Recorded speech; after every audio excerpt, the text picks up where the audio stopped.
Hello, welcome everybody, and I am delighted today to have another Kerfuffle webinar with the guys from Spoke today, and in fact it's Spoke from Rex. So we had Mark on the other day. You're his counterpart as well on the digital marketing side of things, Ben. Welcome to the show. Are you okay? Yeah, fantastic. Yeah, really good. Thanks, you. Yeah, really good. Yeah, really good. Counting down now to be let out, but never mind. Yeah, never mind that. almost there. It's almost there, exactly right. So, Ben, we were talking off camera there. You obviously Rex is to many people will be a new company over here. It's landed with great fanfare with their strong CRM software, but it's built on the back of a really large reputation in Australia. And Spoke is one of the product lines that has been very successful there on the digital marketing side of things. Do you want to just give us an overview of what we're going to be talking about today, what the title of it's going to be, and then maybe we'll jump into some of the detail. Just give us an overview of, again, what Spoke's all about. Yeah, absolutely. Yeah, that sounds good. Yeah, and I think what you said then about Australia is exactly right. Obviously, Rex Labs over there, it's pretty big, and obviously we've just come to it sort of recently to the UK a couple of years now. But yeah, Rex CRM and obviously Spoke is the social media online marketing aspect. And I guess today we're really going to talk about Spoke, what it is that we do. It's powerful digital advertising for estate agencies made easy, and it really just allows them to kind of jump into that world of digital advertising, and Spoke helps kind of streamline that process. We take care of a lot of the heavy lifting, the ad formats, all of the audiences, and I think targeting is probably one of the key areas in terms of advertising as well. And so yeah, we're going to discuss kind of some of the benefits of Spoke, I guess how it kind of all works, some of the biggest mistakes that agencies make, and some of the biggest kind of misinterpretations they have when they do get into sort of the advertising side of things. And then I guess the last question we had on the list is why choose digital over traditional methods? What are the benefits? And I think we're starting to see in many industries, and especially in the property industry here in the UK, a lot of agencies are starting to realize that digital is kind of a huge side of their advertising alongside the portals and that kind of stuff, and there's lots of benefits for that as well. And we'll talk about that in here today as well. Perfect, great agenda, lovely. So can we just deal with some of the basics then? So when we talk about, obviously, I think most agents will at least know the phrase in terms of digital advertising and everything else. Are we talking specifically Facebook? Are we talking cross platform, or is this focused on the Facebook platform for the moment? So with Spoke, we deal with Facebook, we also deal with Instagram, and then we also have Google Display Network as well. So it's Google Ads. So you've got all three platforms kind of combined into one. And again, that kind of streamlining that whole process. When you're generating these ads and you're generating these campaigns, you can choose between just Facebook, just Instagram, Google Ads, or you can combine all three together. And again, it's just streamlining that whole process and making the ad sort of creation really easy in that sense. Perfect. And let's just drill it. Let's hit them early so that they know why they should be staying on board. What sort of success stories do you look at? And you can borrow this from Australia, because I think they've been doing it in some respects more than us, because of that. We're very jealous of their vendor paid advertising over there. What do the best agents get out of this when they get it working correctly? Yeah, I think what you said then about the whole vendor paid advertising, that's obviously kind of a normal thing in Australia, and I think in the UK it's something that isn't necessarily offered straight away. A lot of agencies do front the costs, but we are seeing a lot of agencies that are starting to use Spoke, and it's great as a unique selling point when you're trying to win listings, trying to win marketing appraisals. Yeah. It's a unique selling point that these agencies can use. And again, it's a great tool for them, not just for the actual kind of winning the marketing appraisals, but then when it actually comes to pushing the campaigns out, we've got kind of reports that these guys can use as well to actually show the vendors, add them value. And again, it's just a great tool all round when it kind of comes to advertising properties, and being able to kind of portray that to the vendors, and not necessarily get vendor paid advertising from them initially, but if it's something that they can start to offer as an extra add-on and vendors do start to pay for it, that is something that's kind of beneficial for those guys. In your experience, is that what most of the agents taking it on over here are planning to do? Impress upon them the value, and then down the line, hopefully start to see this as genuinely, as an extra service they can charge for? Yeah, I think we're starting to see that a lot more. Obviously, in Australia, vendor paid advertising is pretty much done on every single listing. So these guys are pushing that through. And I think the benefit is it to the agency as well. When the vendors are paying for the advertising, they're advertising their property. They're going to sell it quickly, maybe for sort of the right price. But then it's also that brand awareness side of things for the agencies as well, which they're not having to front. Now, the flip side of that is a lot of agencies will use Spoke as a unique selling point. And instead of maybe asking the vendor for sort of vendor paid advertising straight up, they'll actually start to charge an increase in their fee. They'll start to demand a higher fee. And there's some agencies out there who have started to do this successfully. And again, all these extra add-ons, the whole social media side of things is an extra service that these agencies can offer to the vendors to sell their properties sort of quicker, faster, better price. Cheers. That's great to be able to frame that, understand obviously the reason why we should be doing that. And so talk us through some of the key benefits then, really, of the main benefits of using Spoke in terms of their great, we've got a tick in the box multi-platform essentially, but what does it really do for the agents and indeed for the vendors?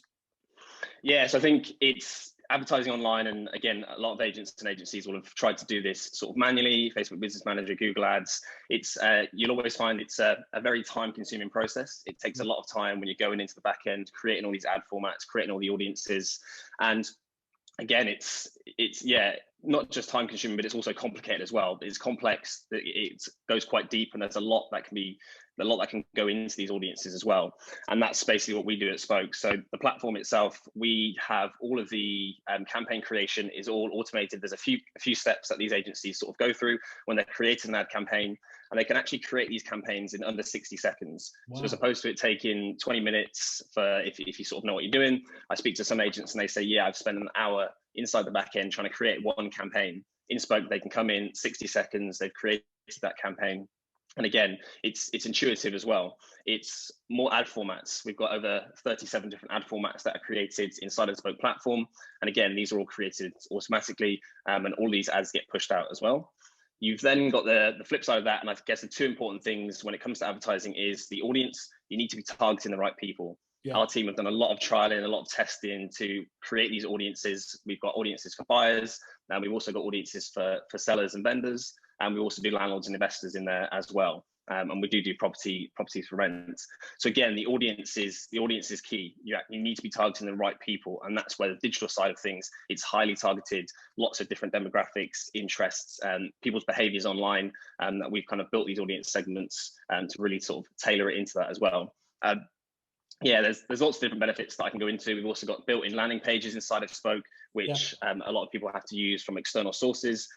We've actually built that into Spoke, and there's lots of different metrics that we can actually track from that as well. And again, the reports easily digestible, they're vendor friendly. They can actually share that with the vendors. They can jump in through the links, see the reports, see how many impressions their property's got, see how many clicks they've got through to that. Again, inquiries, engagement in the landing page as well. So it's really great information that they can share with the vendors so that they can see, okay, my property is out there on social media. We're getting a lot of attention. There's a lot of eyes on it as well. So yeah. That's really good. So, I mean, that resonates, because one of the biggest problems that many agents have seen is that they might have dabbled in advertising here, and one of the big issues they get is they're actually getting engagement to a point, but then on the landing page it bounces for whatever reason, or going through to their website. And I have spoken to a number of agents who said it wasn't per se the advertising campaigns that were failing, but it was the funnel that was the bit that made it wrong. So you're even working with your own agency clients on that to make sure that bounce is minimized, basically. Yeah, exactly that. Yeah, landing pages, it's called AMP technology, and it means just the landing pages load instantly. A lot of research from Google kind of shows that if the web page, and again, I'm sure we've all had it, people who are watching now have had it, you click on a web page, if it doesn't load within a matter of seconds, you're bored and you've already jumped away. So making sure these pages load almost instantly is obviously key to kind of capturing those leads. And again, nice, smooth, professional looking landing pages. And again, they don't have to use landing pages. A lot of agencies do like to send traffic straight to their website. Obviously, that's your digital shop front. And again, it's key also driving traffic to there. So it depends, what the agencies want to do really. But again, they can sort of trial both. And I mean, this is a completely separate issue, but obviously there's a big wrangle going on over here at the moment in terms of the portals, and a lot of agents are crossing their fingers and praying that social and the likes of Facebook will save them from being able to rely wholly on those portals. Are you seeing, are you seeing any signs of that people are doubling down on this kind of technology and lessening their reliance on the portals? Yeah, absolutely. And I think there's a lot of agencies that we speak to, and a lot of agents who like you say, portals prices are going up, prices are increasing. And again, I think a lot of agencies are realizing they don't just need to focus on the portals necessarily when they're finding buyers. But I think the whole social side of things, it's got a few benefits as well. We call it sort of portal leakage. Yeah. You get people that are on the portals, you've got all your active buyers, which is great. These people are actively looking for properties. Again, if your property's gone free, once they go page 3, they don't really go any further than that, and listings start to go stale. Being able to then advertise that on the portals, you're not only targeting the active buyers whilst they're online, and again, people are spending on average kind of 20-30 minutes a day on the portals. People are spending up to 5 hours a day online, 2 hours a day on social media. So the time that people are spending online is huge. So being able to target these people whilst they're online is obviously massive. And again, that's just talking about the active buyers. Behind those active buyers, you've got that whole audience, huge audience of passive buyers, people who might not necessarily have started looking on the portals just yet. They might not really be too active on the portals, but again, they might see a property, they might like it, they might want to inquire. And again, we've had stories, especially in Australia, where people have put properties just on social media before the actual portals. Yeah. And again, they've sold properties before they've even gone live on the portals. That's a key element, isn't it? You'd love to believe is that you're going for a different demographic in terms of that audience. Are you able to quantify that at all, or is it at the moment it's just word of mouth, that kind of feedback that you are seeing genuine sort of passive sellers at the moment, passive sellers and buyers actually getting enticed out by seeing these adverts on Facebook to suddenly become actually serious buyers and sellers? Yeah, no, it's definitely a good question. I mean, it's obviously difficult to determine when an inquiry comes through, unless you actually ask these people, are you guys actively looking on the portals? Are you guys sort of actively looking for properties? Yeah, we have had a couple of agencies who've had inquiries through, and people they've sort of said, yeah, they weren't necessarily looking to buy a property, but they were curious. They've ended up coming for sort of viewings and stuff like that. So I think there is definitely that passive audience is definitely out there, and there's definitely people who are sort of showing interest in property. And again, once they see the right property, if they like it, then obviously they're going to buy it. Excellent. And let's look at the negative side of it just for a second, because I think again, lots of people feel like they've had their hands burnt in this area, and of course, we'll get onto your pricing structure and model, which I think takes away a lot of that doubt anyway. You really can suck it and see with Spoke to make sure that you're getting the value for money that you obviously need to have in here. But what are some of the biggest mistakes or wrong ideas that agencies have made when doing digital advertising? Yeah, I think it's key to kind of talk about, what kind of misinterpretations, I guess, when people sort of jump into digital. I think it's quite easy to jump into the digital aspect and have really high expectations. And then when those expectations aren't met, people think, okay, this doesn't work, I'm not going to do it. And I think consistency is probably key. Consistency in, again, when you talk about branding campaigns and what we're calling digital prospecting at the moment. And I think the digital prospecting is key at the moment, especially we've got a lot of agencies who are saying that stock isn't necessarily, there's not a lot to stock on at the moment. They haven't really got many listings. It's a massive exactly, isn't it? Yeah. That's it, exactly that. Yeah. So being able to sort of prospect digitally, is key. And I think a lot of agencies come on board, they run a campaign for a week, they might send people to their sort of instant valuation tool on the website, and then they expect to get kind of 10 leads, they expect to win a new listing straight away. And I think that's when people will think, okay, this doesn't work, I'm not going to do it anymore. But I think you've got to have that overarching approach, and you've got to realize that it is a long game. There's different stages of the funnel, and there's people at different stages of that funnel. The top end, you've got more of your your watching phase, where people are kind of just starting to get into that funnel. They're starting to kind of look into think, okay, maybe we are going to sort of start selling our properties. Again, these people aren't going to necessarily be selling their properties in the next kind of couple of weeks, maybe a couple of months. But again, they're at the top of that funnel, and it's all about pushing them sort of down that funnel. Again, the middle section is the researching phase. So where agencies can start posting different types of campaigns, whether it's blog posts, whether it's downloadable resources, and again, providing people with value. And all this time, they're building up that brand awareness, they're building up trust, And these people, when they eventually get to the bottom of the funnel, when they're starting to actively approach agencies for marketing appraisals, it's that agency then that they're going to have at the top of mind, because again, they've brought them all the way through this kind of funnel. It's not just necessarily posting a campaign for a week and getting loads of leads. It needs to be that full funnel approach over a couple of months, maybe 6 months, before you can actually start to get people down that, build that brand awareness and build that trust. Okay, that's really helpful. What do you think is a realistic period of time for somebody to give? You know, obviously you said, you know, consistency is key. Famously, advertising doesn't really work particularly well if you dip in and out. But getting the ball rolling, how long do you think you need to give it before you know whether this is working for you or not? Yeah, I mean, it's, I guess, kind of, we're doing some experiments at the moment with the whole full funnel branding campaigns and looking at different types of campaigns that are working in each section. And at the moment, we're running that on a sort of 4-week basis. So we're doing 4 weeks sort of top of funnel, and then 4 weeks middle of funnel, and then 4 weeks bottom of funnel. And I think it's that kind of 3 month periods. And again, you're obviously targeting people at different stages of the funnel. So some people might sort of be middle of funnel, and you're going to start to target these guys sort of towards the top, and you're probably going to bring them in a bit sooner. So I think it definitely needs to be kind of, yeah, around the 3 month periods, if not a bit longer, before you really start to focus. And I think the agencies need to realize as well that the different metrics, success metrics that you actually think about at the different stages is different as well. Obviously, if you're initially going in with the brand awareness side of things, again, this is where you're building trust, getting your agency out there, getting sort of the feelers out. Again, here, you're not going to be concentrating on sort of hard leads. It's all about the number of impressions that you get and the clicks, how many people are driving through to your website. Middle of funnel is, again, like say, how many people are downloading these resources, maybe running a giveaway so you can get some leads, send these people on a nurturing platform. Again, when you come down to the bottom of the funnel, that's when you're really going to start to look at, like say, these hard leads, people who are sort of in the near term going to be looking to sell their property. And that's where you can, again, maybe give them a little bit of nurturing, but eventually it's you guys that they're going to choose when they do actually sell their property as well. So I think definitely sort of at least a 3 month sort of gap to push people down that funnel is definitely key. Sure, great. And look, you are part of, obviously, we say the Rex Empire, as it's obviously as it's building over here. Are they standalone? I know you can deploy Spoke separately, but for people who want to go forwards with Rex as a CRM and use Spoke, is there any kind of benefit to that, or are they still, you know, does it integrate, for example? I suppose is my question.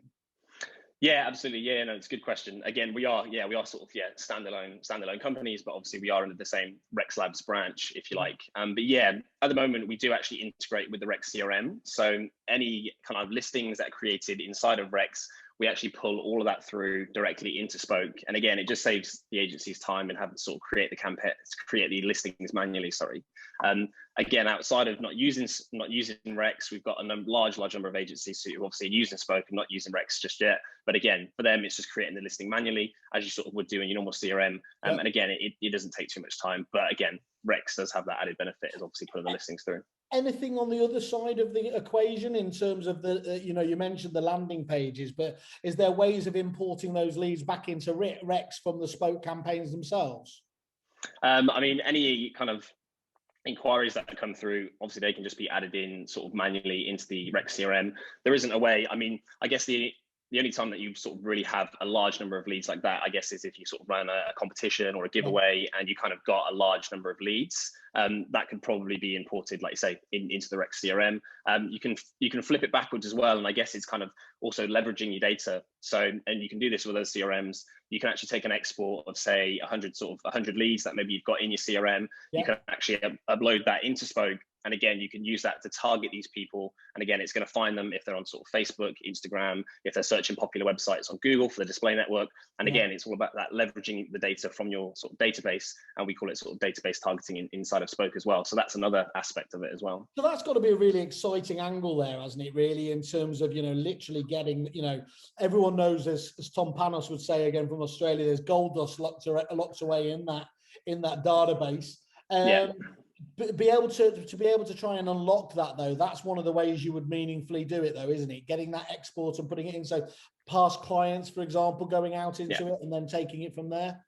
Yeah, exactly that. Yeah, I mean, again, the way that some agents sort of categorize different buyers inside the system as well. If you've got a sort of a category of buyers in a specific area, again, you could search for that. You could download all these and again, leverage that data, put it inside of Spoke, and again, start targeting these people sort of when they're online, social media, and on the online side of things as well. And what about those people who are sticklers for the glossy brochures, you know, the more traditional types of advertising? What do you say to those? Why would you choose digital over those more traditional methods? Yeah, I think it's, yeah, we do see a lot of agencies who are still using sort of traditional methods. And again, I guess, yeah, there's definitely nothing wrong with that. But I think we all know the digital era is kind of upon us. And I always say to agencies, it's this kind of next generation that's coming through. These people have spent so much time online. And I think it's almost up to like 40 hours a week people are spending online, Yeah. which I often say is like a full-time job in itself. But that's kind of the world we live in. Digital is key. And again, there's a huge number of benefits to the digital side of things. It's, again, highly targeted. I always have conversations with agents, and I always say to them that just sold campaigns is another one of our campaigns inside of Spoke that these agencies can use to push out sold listings. You can target specific types of people. Again, you're going to be targeting people who are potentially looking to sell their property. When you do a sort of letterbox drop, how much is it going to cost you to print off, say, 20,000 flyers? How long is it out? And again, how are you going to track how many people have actually physically seen that flyer? How many people have gone through to your website? Again, it's difficult to try and track all these different metrics, where on the digital side of things, we can track exactly that. You get a bit more bang for your buck. It costs you a lot less to get 20,000 impressions from the campaign. You can see how many people have clicked through and actually physically gone through to your website. And obviously having that digital shop front is obviously key. So again, there's lots of different benefits in terms of kind of, highly targeted. You can actually track a lot of different metrics that are coming through, clicks, interactions with sort of landing pages, all that kind of stuff as well. And again, it's retargeting. Yeah. And I say the word retargeting, and most of us probably know what it is. And you've probably had it before, where you search for a product online, let's say like a new car, and every time you're flicking through Facebook or you're looking at specific websites where Google ads are, you start to see websites, or you start to see adverts for this specific car that you've been looking at. And it's almost as if somebody's been listening to what you're saying, and they know what you're physically actively looking for at the moment. And it's the same. We tap into the retargeting inside of Spoke as well. So anybody that visits the agency websites, they get put into that retargeting audience, and they're there for about 90 days. So whenever people are placing ads, or agents placing ads through Spoke, all of these people in that retargeting audience are going to get reserved up these ads. And again, it's a great way to kind of keep this agency top of mind, deliver this sort of useful content to these people who have been visiting the website previously as well. And retargeting is good. And I think that one of the issues there is some people will instantly, give kickback about, well, it's a bit stalky, or, it follows you around all over the place. But as you were highlighting there, actually what most people are starting to feel these days is it's helping them with the experience, isn't it? So not having to log in each time, to new websites. We all know how easy it is to get distracted online. You can end up down a rabbit hole very quickly. So actually, as long as those things are done, and again, it's just a halfway house, isn't it, in the Goldilocks zone. So they are just reminding you there. Often they genuinely have been of assistance. If you keep doing it 3 years down the line, clearly that's crazy and a bit weird. But for most people, they see it as a service, not as an issue these days, don't they? Yeah, absolutely. That's it. And like you say, and again, it's that 90-day period. So after that 90-day period, people are obviously going to fall out of that audience. They might not be as relevant. And again, it's kind of going to keep those people fresh. And again, people have got the opportunities to sort of back themselves out of that retargeting audience as well. If they want, they can sort of hide the ads. So again, if they aren't sort of relevant, and you probably want them to sort of back themselves out of that if they aren't relevant, if they aren't sort of in the markets, then you're not sort of pushing your ad budget against these people as well. So, but yeah, the retargeting side of things is a huge benefit, especially sort of in the digital world that we're in at the moment. But the key elements as well is measurability, isn't it? In marketing, all you ever really want to understand is what's working, what your ROI is. You can do it with more traditional forms of advertising, but it's 10 times easier and more accurate, isn't it, with digital? Yeah, that's it, exactly that, like you say. And again, it's also being, you're not locked in with the digital side of things, where traditionally you might put an ad out in the newspaper. Once you've submitted that ad, that's kind of it, it's stuck. That might be there for 4 weeks. Halfway through, if you think, okay, we want to make some changes, or we want to sort of liven it up, we're not kind of getting the response that we wanted. With the traditional methods, you're kind of stuck and you can't really do that. With the digital side of things, and again, what agencies can do inside of Spoke is you can come in halfway through that campaign and you can sort of make edits. You can change the copy if you wanted to change that slightly, the call to actions, again, changing the images. And I think that's another kind of key point that a lot of agencies make the mistake of as well, is sort of running the same ad for long periods of time without actually changing it up. Ads do tend to fatigue if people have seen it quite often. Yeah. And again, being able to change it up and sort of keep it fresh, keep it relevant, is kind of key in that as well. And do you advise with all this? I mean, obviously there's a load of great packages out there, but sometimes agents can get a little bit lost just because they've got so many different spinning plates. Are you on hand for consultation? Talk us through what the onboarding process is. Yeah, absolutely. Yeah, I'm glad that you mentioned that actually. So yeah, in terms of Spoke, obviously, I think you mentioned before, in terms of the actual platform itself, we've got, there's no setup fees, we've got no subscription fees, no sort of minimum monthly spends, and no contracts as well. So we set the guys up with the account. It's a real simple process.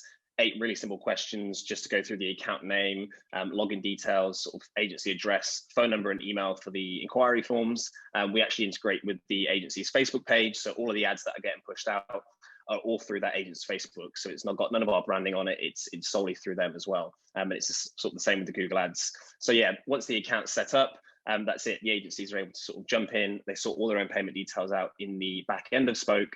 And yeah, me being the account manager in the UK, we're very active in kind of, providing as much value as we can to the agents, providing them with, campaign ideas, kind of helping out with the content side of things as well. Obviously we don't create the content, and there's a reason for that, because otherwise it would become very competitive.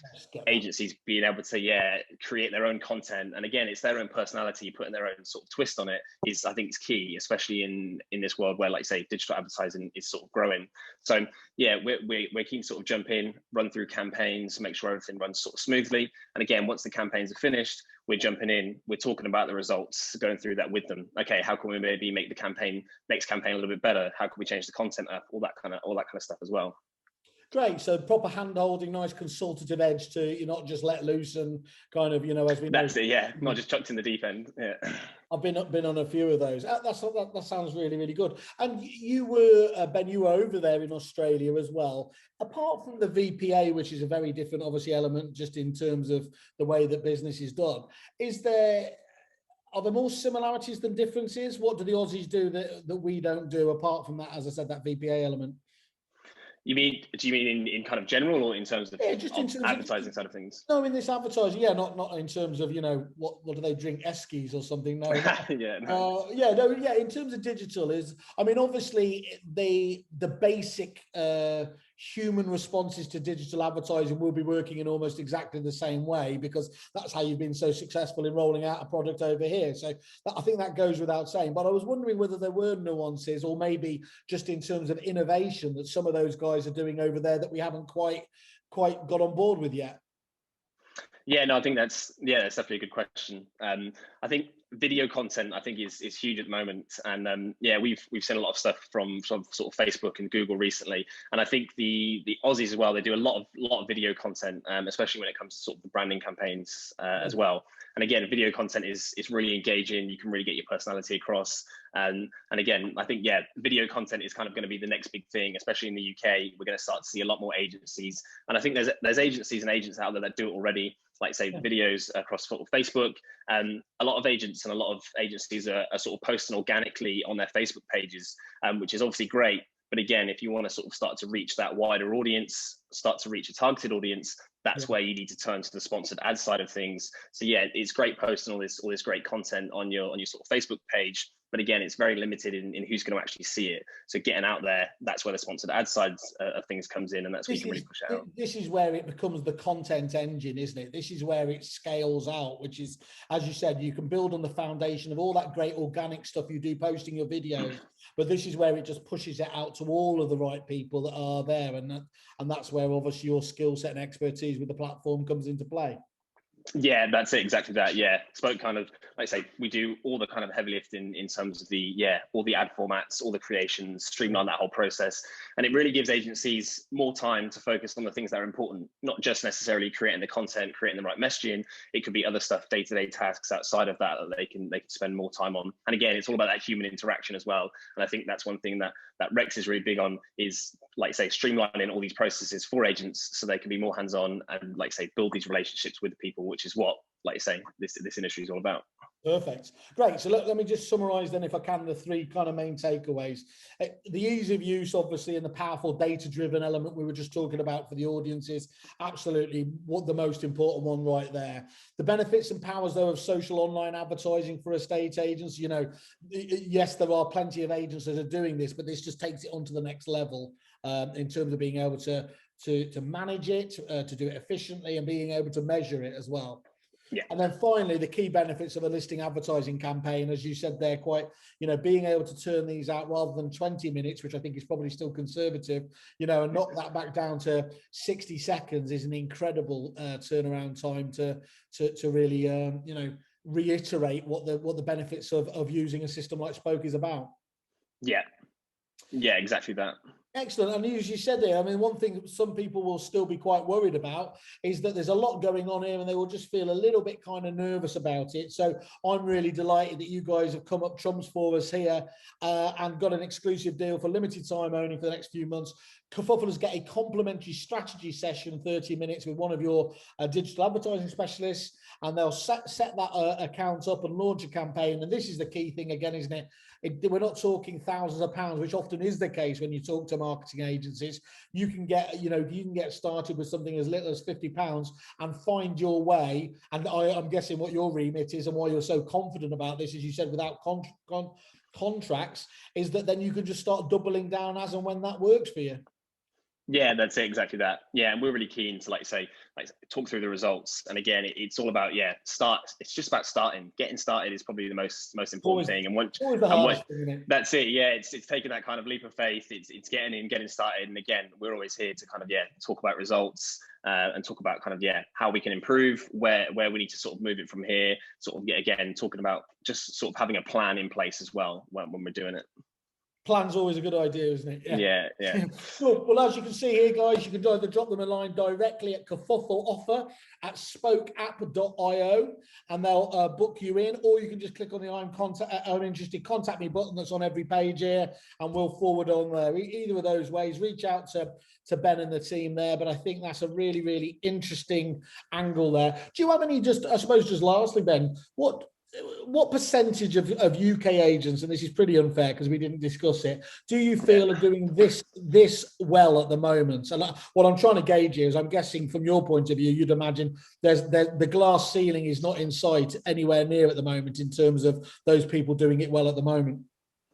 Yeah, I think that's it, and it's a question that I always get sort of asked from agencies as well when they jump on board. I think the first question is, okay, who in my area is already using you, or who in my area is already kind of doing this? And again, I think there are a lot of agencies out there doing sort of digital advertising, doing this as well, larger agencies. But then I think on the flip side, there are a lot of agents and agencies that haven't actually started doing this yet. So I think now is kind of the perfect time for people to sort of get involved, and it's digital share of voice.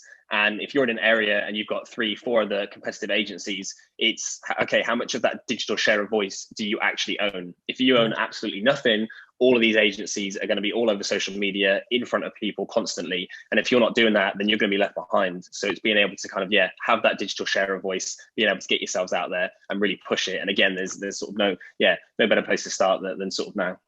And there's no excuse really, is there? Because actually you might be kicking yourself that someone in your area is loud on social there. But, you know, as you said, is just not turning up to the party is just a guarantee you won't get anything, will you? So the key element there is you do make sure you're engaging because actually, you know, there will be diminishing returns over time. Get in at the earliest possible stage and reap those benefits.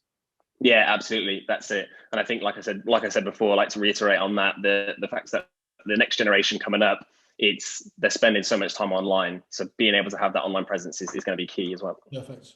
Brilliant, Ben. Well, I'm very excited. I think one of the next times I'd love to talk to some of the clients as well, see how they're actually using it on here. But I think as an intro to Spoke, that's fantastic. Encourage everybody to reach out to Ben and the team and find out a little bit more. Ben, thanks very much for your time today.